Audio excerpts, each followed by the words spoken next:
Okay, so in order to remove the underlay, I find it easiest to remove the entire arm assembly. Very easy to do. All I have is a small object. I'm using a Allen wrench, or any small screwdriver will do. We need to raise the arm to the highest position, and just underneath the cover you'll see a hole. Insert your device into the hole while pressing the arm pad button, and it'll pop right out, like so. Okay, so in order to remove the underlay, you need to flip the arm pad over and access that screw right there. You may need to move the plastic cover over a touch, and I'll show you how to do that. So just pushing it in as you remove the screw, and wiggle the underlay off, like so.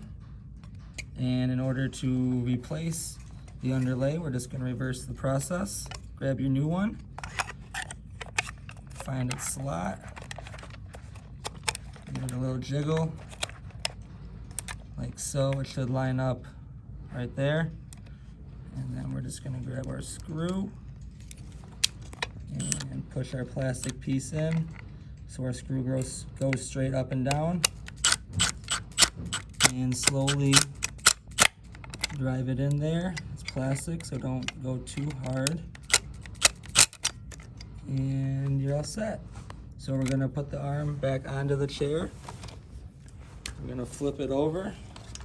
We're gonna insert it with the tab facing the chair. Insert it into its slot. Press the arm pad button, which releases that button. Push that tab down below. Grab your tool, press it in, make sure it functions, and you're all set.